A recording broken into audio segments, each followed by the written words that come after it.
지난주에 우리 강봉규 선교사님 오셨잖아요. 그분이 저에게 하는 말이 놀랬다고. 뭐에 놀랬냐 그러니까 찬양대 찬양에 놀랬다고. 저는 수준을 잘 몰랐는데 그분은 찬양 지도를 몇십 년 한 분이거든요. 어느 교회에 비교할 수 없을 만한 찬양을 하는 것 같다고. 여러분 다시 한번 한 분만 빠져도 찬양대가 푹 그냥 힘든 것 같아요. 아픈 사람 없이 잘, 또 많은 사람이 또 찬양대에 서가지고 하나님 영광을 높이는 찬양대 되기를 소원하며 박수로 한번 격려하겠습니다.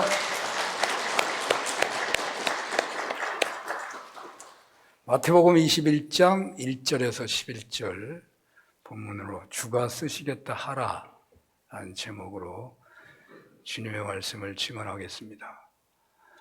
제가 70년대에 운중동에 살았던 적이 있습니다. 정신문화연구원이라고 있었는데 지금 한국학대학원으로 바뀌었더라고요. 그 어느 날 형사들이 동네에 쫙 깔렸어요. 동네 사람들 모두들 목소리를 낮추고 쉬쉬하고 창문에다가 까만 거 다 해가지고 창문도 못 내다보게 하더라고요. 하루 동안 무슨 일인지 저는 몰랐어요. 나중에 알고 보니까 동네에 대통령이 왔었다고. 무소불위의 권세를 가졌던 박정희 대통령 시대, 저를 비롯해서 동네 사람들은 대부분 대통령의 그런 행차를 비난하거나 불쾌하게 여기지 않았던 것으로 기억합니다. 오히려 대통령께서 자신의 동네에 오셨다는 것에 동네 자랑거리가 되고 동네가 이제 크게 발전할 거야 이런 소망들을 가졌던 것으로 기억합니다.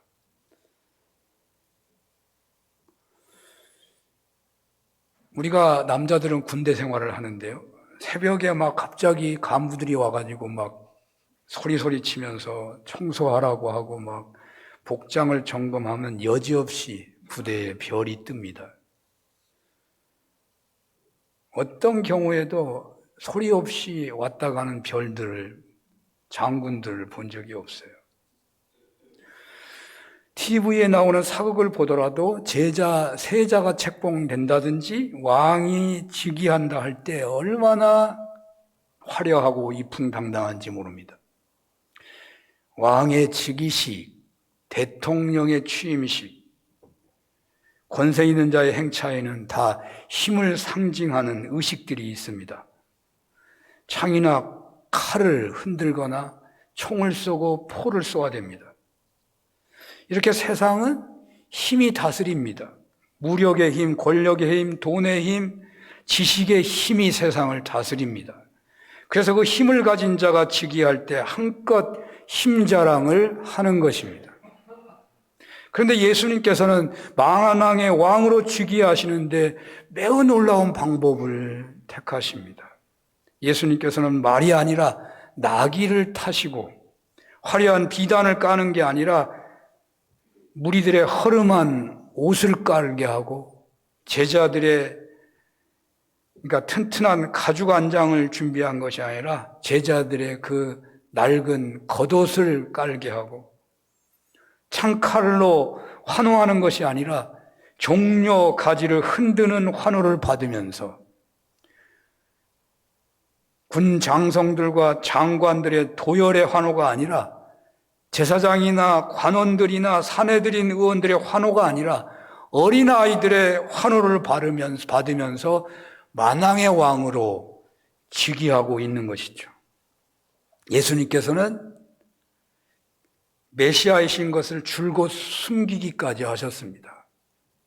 귀신의 아들들이, 그러니까 귀신이 하나님의 아들이라고 막 소리칠 때도 잠잠하라고 하셨습니다. 이제 때가 되셔서 드디어 주님께서 그리스도 되심을 드러내시기 위해서 예루살렘으로 입성하면 하시는데 힘 자랑하는 즉위식을 하는 것이 아니고 십자가의 죽음을 통해서 인류를 구원하기 위해서 낙이 타시고 즉위하고 계십니다.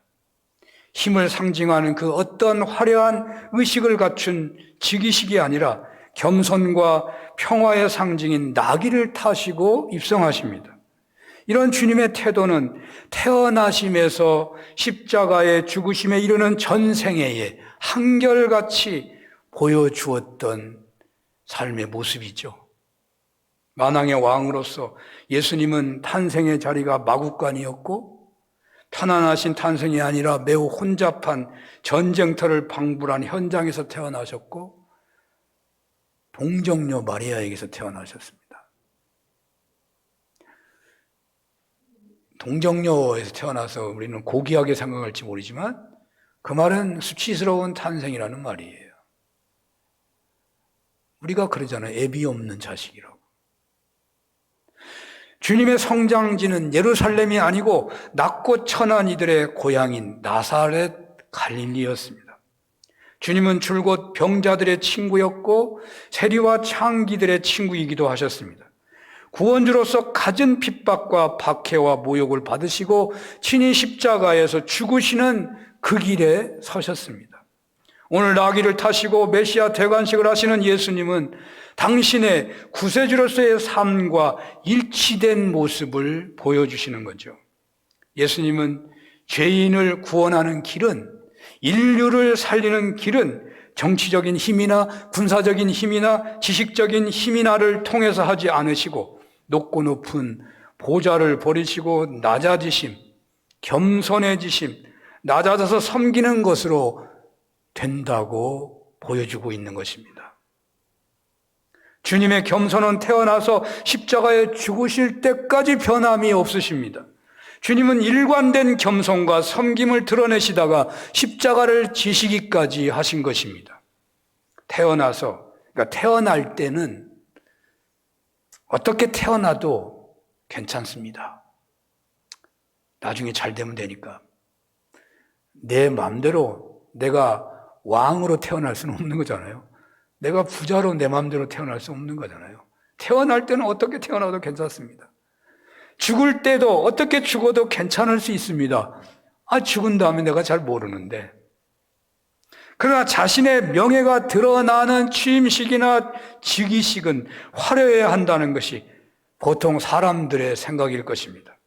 그래서 가난해도요, 생일잔치나 결혼잔치는 크게 하는 경향이 있습니다. 가난할수록 더 크게 하려고 합니다. 매우 겸손한 사람으로 보이는 사람이라도 그 겸손한 태도가 지속되지 않는 것이 현실입니다. 가령 교회에서는 목사로서 매우 겸손합니다.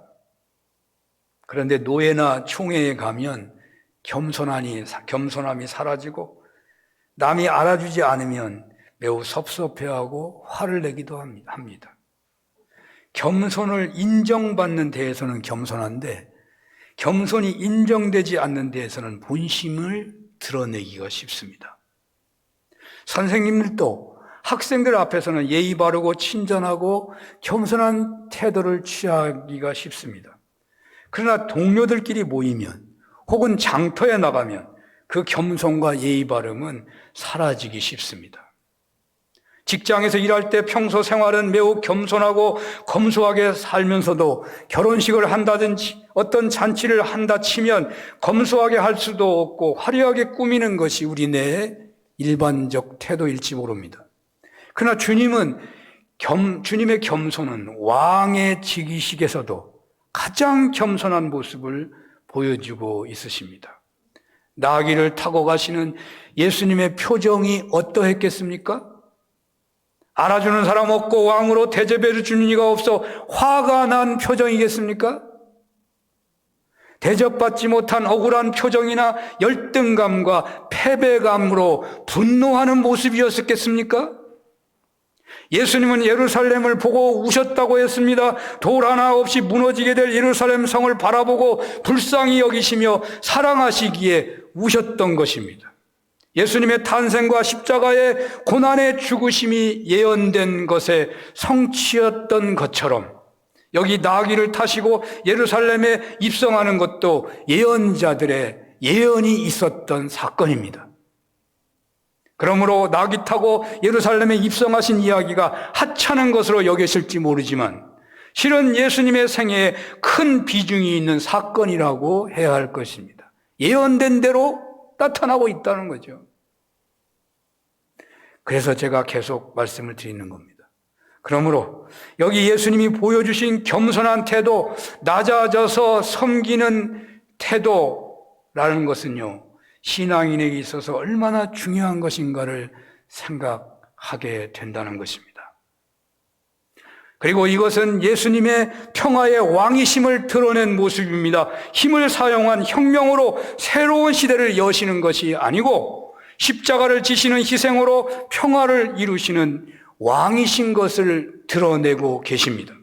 그렇습니다. 이 사건에서 우리는 결코 변하지 않은 귀중한 신앙의 태도를 찾을 수가 있어야 합니다. 그것은 겸손해지는 것, 겸손해서 섬기는 태도, 겸손하게 십자가를 지기까지 희생하며 섬기는 자세, 이 길이, 이 방법이 인류를 구원하는 최고의 방법인 것을 주님은 말씀으로, 실제 삶으로 각인되게 제자들의 삶 속에, 그 마음 속에 영원히 남도록 보여주고 계시는 것입니다. 우리는 바로 이 사실을 믿는 신앙인들입니다. 세상 사람들은 힘으로, 높아짐으로 살아가고자 합니다. 그러나 우리는 이 세상의 물결을 거슬러서 겸손하고 낮아지고 희생함으로 살기로 작정한 사람들입니다. 왜냐하면 이 길은 주님이 몸소 보여주신 길이요, 바로 우리를 구원하신 길이기 때문입니다. 진정한 가정의 행복이 어디 있겠습니까? 가정이 사는 길은 겸손하게 낮아져서 서로 섬길 때, 희생을 감수하면서까지 섬길 때 진정 행복한 가정을 이룰 수가 있는 것입니다. 돈을 많이 벌어온다고 아내를 무시한다든지, 돈을 못 번다고 남편을 누르려고 한다든지 하는 세상 의식이 지배하는 가정에는 불화와 파탄만이 있을 뿐입니다.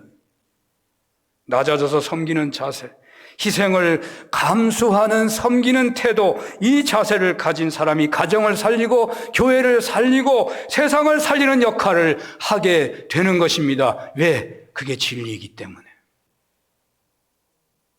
진정한 겸손은 대접받으려고 하는 태도가 아닙니다. 예수님은 왕의 즉위식에서 전혀 대접을 받지 못하고 있습니다. 남의 대접에 전혀 민감하지 않으십니다. 얼굴 하나 찡그리지 않으십니다.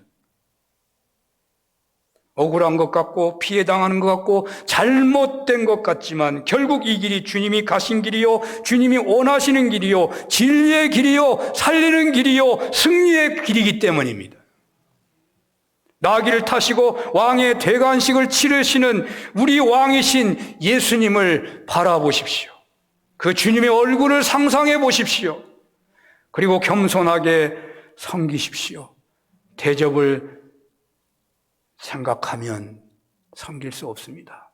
남이 나를 얼마나 알아주나 생각해가지고는 진정한 섬김이 될 수 없습니다. 왕의 대접도 포기하신 주님을 바라보시고 대접을 기대하지 마시고 낮아져서 섬기십시오. 오늘 주님은 몸으로 이 진리를 가르치고 드러내고 계십니다. 이것이 진리고 이것이 시대가 아무리 지나도 영원히 빛을 발하지 않은 지상 최고의 진리라고 주님이 몸을 직접 보여주신 것입니다. 이 진리를 믿으시고 이 진리를 마음에 품으시고 이 진리 가운데 살아가시기를 소원하는 은혜가 있으시기를 축원합니다. 오늘 본문에서 두 번째로 생각하게 되는 주제는 예언이 성취되었다는 것입니다.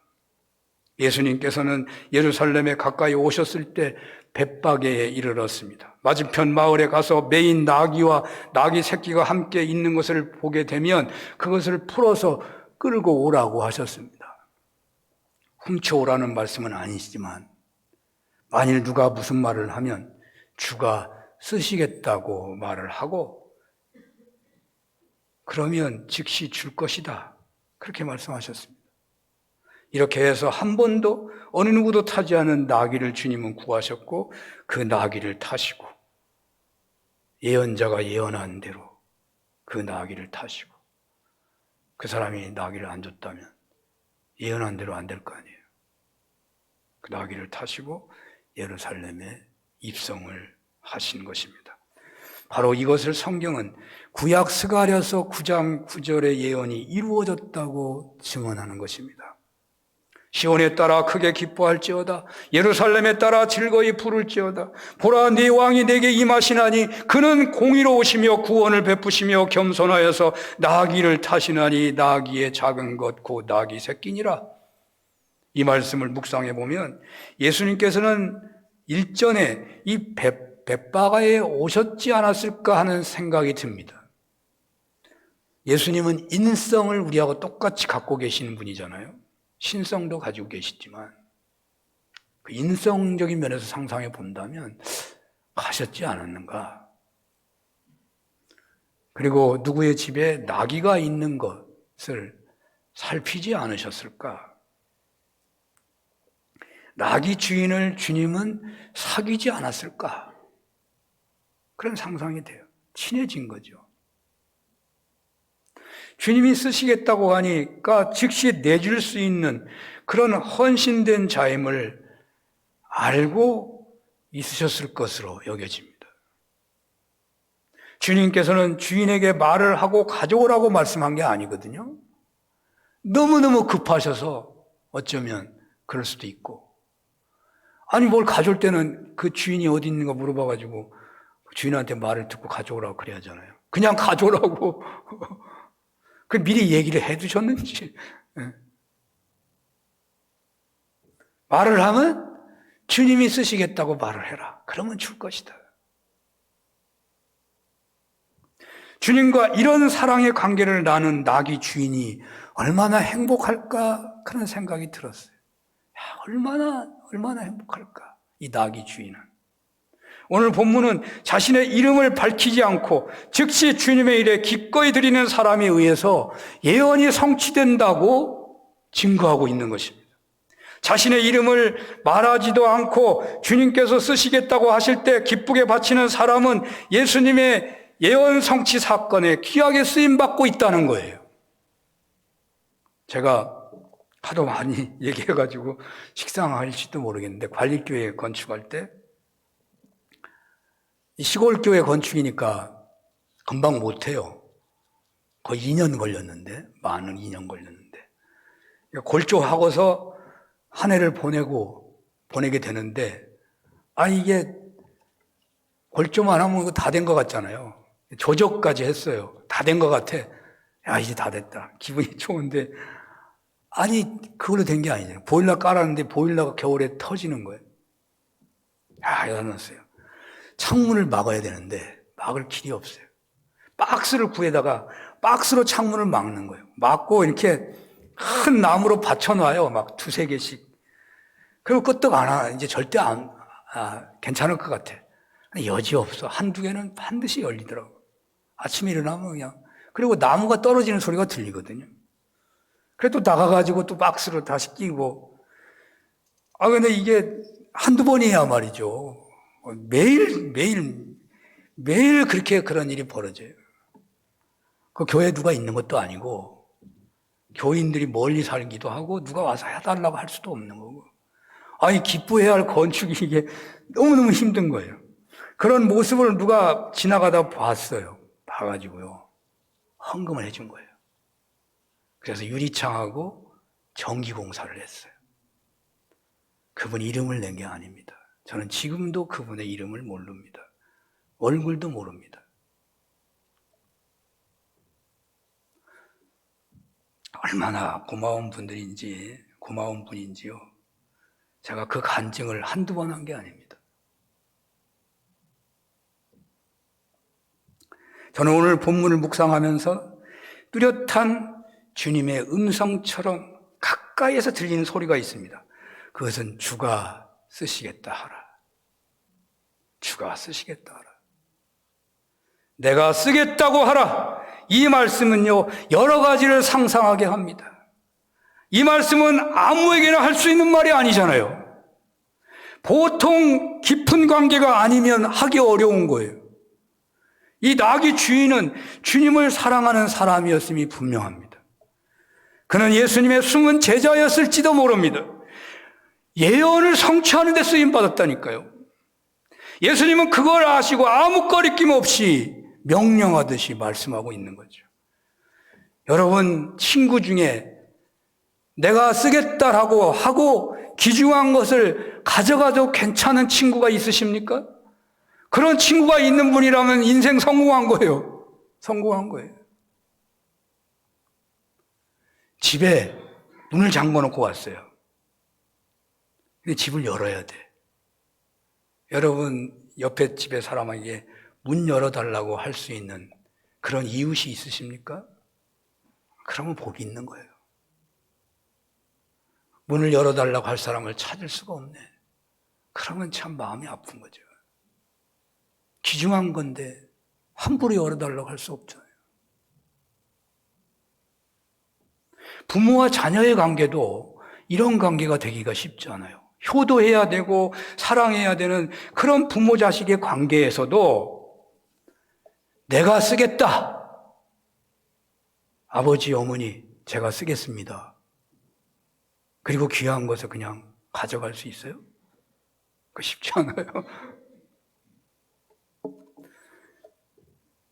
겸손하고 믿음이 있는 신자는 예수님과 이런 관계를 이루고 교회와도 이런 관계가 이루어질 수 있는 것입니다.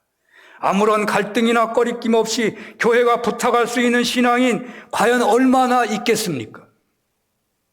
허락 없이 혹은 사전에 상의 없이 일방적이라고 하는 것이라면 작은 것이라도 화를 내기 일수인 우리네로서는 상대방이 긴급하게 필요할 때 선뜻 그 필요를 채워주는 사랑의 이웃이 된다는 것이 얼마나 어려운 일인지 모릅니다.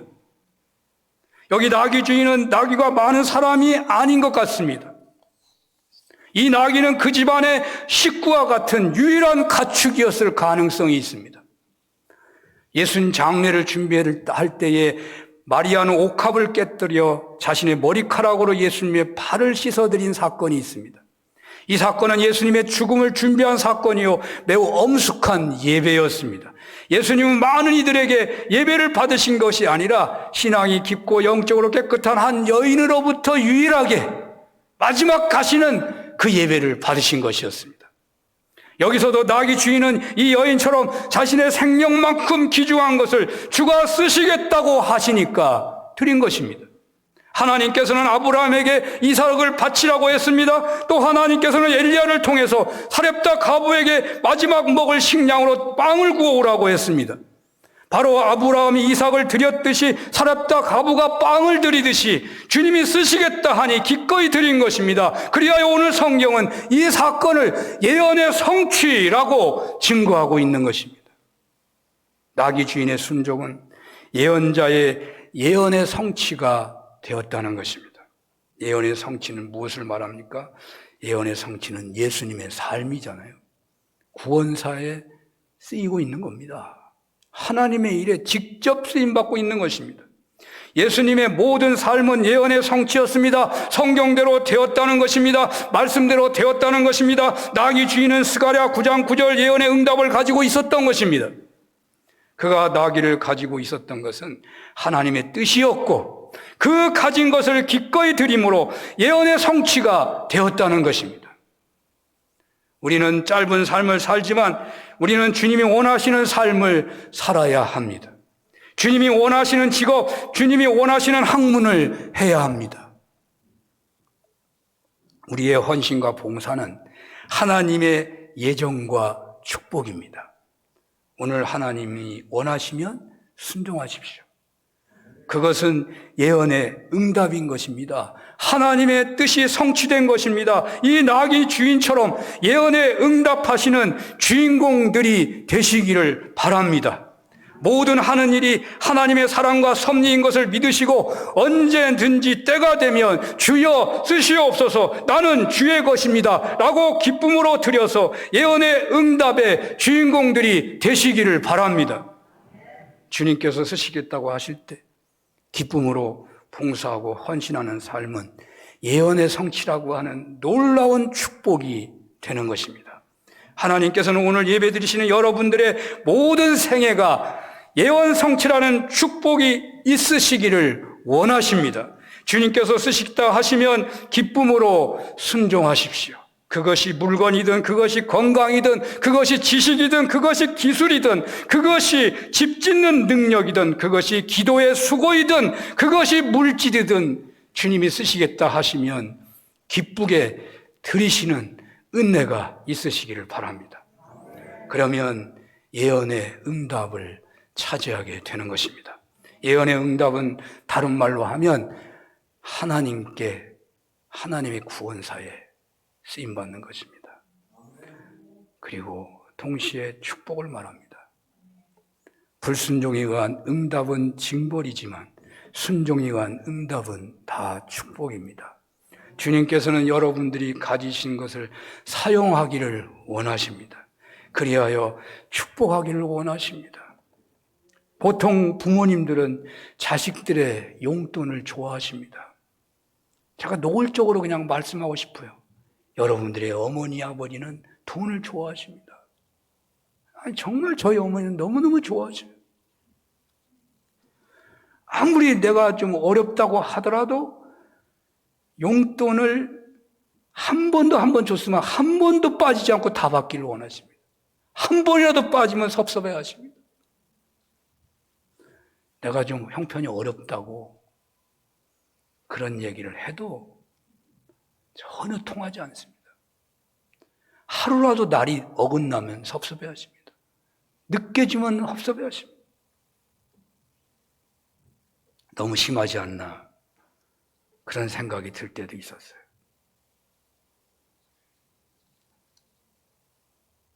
그런데요, 나중에 알고 보니까 그게 아니더라고요.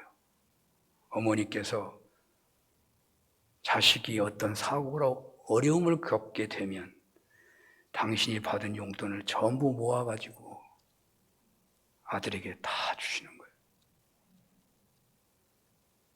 마치 위기를 예언이라도 하시듯이 자녀가 어려울 때에 그 어려움을 극복할 수 있는 계기를 마련해 주시더라고요. 너희가 악할지라도 좋은 것으로 주시는데 하물며 너희 천부께서 구하는 너희에게 더 귀한 것으로 주시지 않겠느냐고 말씀하신 대로 주님이 쓰시겠다고 하시고 모른 척 하시는 분이 아니시다고요. 쓰시겠다고 하고 모른 척 할 리가 있겠습니까? 주님이 쓰시겠다고 하시고 그것을 기꺼이 드리는 손길을 기뻐하시며 축복하시기를 원하십니다. 주님과 여러분들의 관계가 오늘 본문에 나오는 나귀 주인과 주님과의 관계가 되셨으면 좋겠습니다. 주님이 쓰시겠다고 하면 기꺼이 헌신하는 여러분들 되시기를 바랍니다. 더 좋은 것을 주시기를 원하시는 주님의 축복을 받고 누리시기를 축원합니다. 기도하겠습니다. 하나님 아버지, 겸손히 섬기는 것, 낮아져서 죽기까지 섬기는 것, 세상 어떤 문제도 해결하는 진리임을 우리 마음에 새기게 하옵소서. 주님께서 쓰시겠다고 하면 이름도 없이 빛도 없이 기쁘게 드리는 은혜가 더욱 충만케 하여 주옵소서. 예수님 이름으로 기도합니다. 아멘.